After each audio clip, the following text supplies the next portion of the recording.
سینکڑوں سال پہلے ایک ملک پر ظالم بت پرست بادشاہ حکومت کرتا تھا۔ وہاں کے لوگ دیوتاؤں کے بتوں کی پوجا کرتے اور انہی سے مرادیں مانگتے۔ وہاں کے بادشاہ نے یہ قانون بنا دیا تھا کہ جو کوئی بتوں کی پوجا نہ کرے اسے قتل کر دیا جائے۔ وہاں کے کچھ نوجوان اللہ تعالیٰ پر ایمان رکھتے تھے۔ وہ لا الہ الا اللہ کہتے اور ایمان کی مضبوطی کے لیے اللہ سے دعائیں مانگتے۔ اللہ تعالیٰ نے ان کی دعائیں سن لی اور ان کے دلوں کو حوصلہ دے کر مضبوط کر دیا۔ جب بادشاہ کو اس اعلان کی خبر ملی تو اس نے ان نوجوانوں کو بلا کر دھمکی دی کہ بت پرست بن جاؤ ورنہ قتل کرا دوں گا۔ وہ نوجوان اپنے ایمان پر قائم رہے اور جان بچانے کے لیے شہر سے نکل گئے۔ ان کا کتا بھی ان کے ساتھ چل پڑا۔ وہ ایک غار میں جا کر چھپ گئے اور اللہ تعالیٰ نے ان کی دعائیں قبول کر لی۔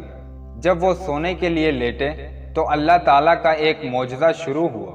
ان کو ایسی نیند آئی کہ وہ 309 سال تک بے خبر سوتے رہے۔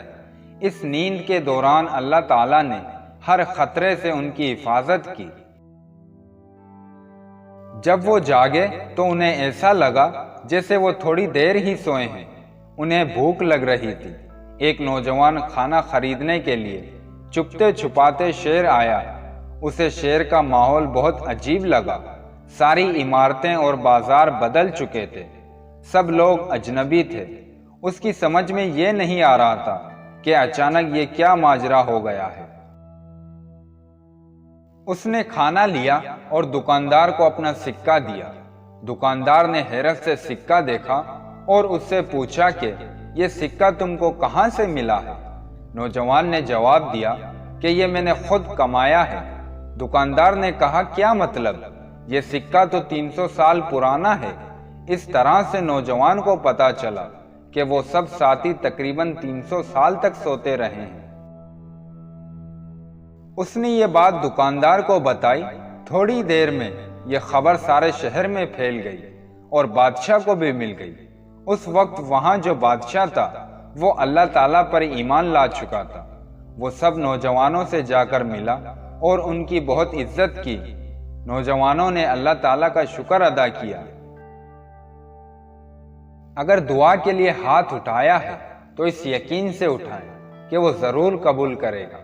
اللہ پر یقین کامل ہونا چاہیے، پھر چاہے کچھ بھی ہو یقین کو ڈگمگانا نہیں چاہیے۔ توکل کا مطلب ہے صرف اللہ پر بھروسہ رکھنا، چاہے آپ کے پاس سب کچھ ختم ہو گیا ہو، چاہے آگے راستہ نظر نہ آ رہا ہو۔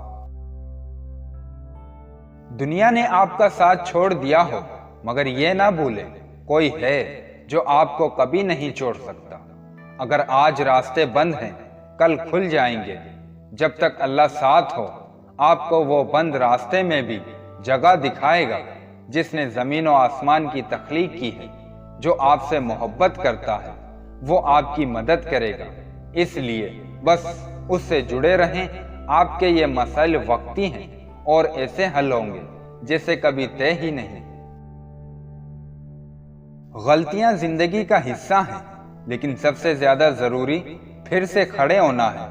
ہر رکاوٹ ہمیں کچھ نہ کچھ سبق دے جاتی ہے جو مستقبل میں ہمارے کام آتا ہے۔ بس اتنی بات ذہن نشین کر لیں کہ آپ تنہا نہیں ہیں۔ اگرچہ ساری دنیا بھی آپ سے منہ موڑے، یہاں تک کہ آپ کے اپنے بھی ساتھ چھوڑ دیں، تب بھی آپ اللہ پاک کو ہمیشہ ہی اپنے ساتھ پاؤ گے۔ لوگوں کی باتوں کو دل پر لگانا چھوڑ دو گے تو ڈر کا سامنا کرنا سیکھ جاؤ گے اور اس طرح تمہیں کامیابی ملنا شروع ہو جائے گی۔ ماں موت سے نہیں ڈرتی، اسے مرتے وقت یہ ڈر ہوتا ہے کہ اس دنیا میں اس کے بچوں کو اس جتنا پیار کوئی نہیں کرے گا۔ مرد صرف جمع یا نفی جانتا ہے لیکن عورت ضرب جانتی ہے۔ آپ اسے جو دیں گے وہ آپ کو دگنا کر کے لوٹائے گی، پھر چاہے وہ عزت ہو، محبت ہو یا دھوکہ۔ ہو سکتا ہے کسی شخص کی نیت درست ہو لیکن اس کا عکس دکھانے کی نیت ٹھیک نہ ہو۔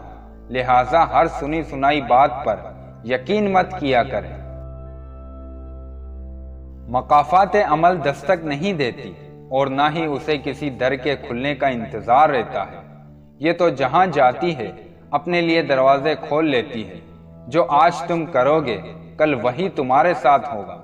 اس لیے کسی کی زندگی جہنم بنا کر سجدوں میں جنت مانگنا چھوڑ دو۔ غریب آدمی سے اکڑ کر ملنا اور امیر سے ملتے ہوئے مسکراہٹ سجا لینا یہ حسن اخلاق نہیں بلکہ بدترین منافقت ہے۔ جب آپ کو ہر شخص سے شکایت ہونے لگے تو دیکھ لیجئے کہ خرابی کہیں آپ ہی کے اندر تو نہیں۔ وقت ہر کسی کو سکھا دیتا ہے۔ ہر تعلق، رشتہ، ناتا تب تک زندہ ہے جب تک آپ دوسروں کے معیار اور توقعات پر اترتے ہیں۔ جب ہم چپ رہ کر سب کچھ برداشت کر لیتے ہیں تب دنیا کو بہت اچھے لگتے ہیں، مگر ایک آدھ بار بھی حقیقت بیان کر دی تو سب سے برے لگنے لگتے ہیں۔ ہمارے پاس دوست بہت ہوتے ہیں لیکن بس ایک شخص ایسا ہوتا ہے جو ہمارا عکس ہوتا ہے، جسے ہمارے وجود کی تلخی بتانی نہیں پڑتی۔ وہ شخص صرف ہمیں معلوم ہوتا ہے، ہمارے آس پاس کے کسی بھی شخص کو اس کی بھنک بھی نہیں ہوتی ہے۔ وہ شخص جسے ہم بلا جھجک اپنا آپ بتا سکتے ہیں، وہ ہمارا پورا وجود ہوتا ہے۔ کبھی کبھی انسان ایک عجیب سی وحشت کا شکار ہو جاتا ہے، نہ رو سکتا ہے نہ خوش رہ سکتا ہے۔ کوئی لاکھ تسلی دے پرایا لگتا ہے، تسلیاں بھی دل مسترد کر دیتا ہے، لیکن پھر اس تنہائی میں اگر کوئی اپنا لگتا ہے تو وہ رب باری تعالیٰ کی ذات ہوتی ہے۔ ایک سجدہ، چند لمحوں کی گفتگو اور بس۔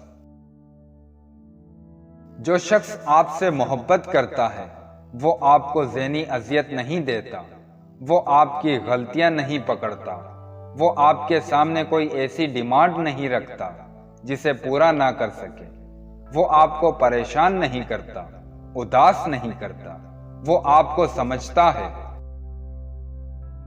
ایک اچھا ہمسفر وہ ہوتا ہے جو آپ کی عزت کرتا ہے، جو آپ کی چھوٹی چھوٹی خواہشات کا خیال رکھتا ہے، جو آپ کے ساتھ مذاق کرتا ہے لیکن کبھی آپ کا مذاق نہیں بننے دیتا، جو آپ کے آنسوؤں پر پریشان اور آپ کے خوش ہونے پر خوش ہوتا ہے۔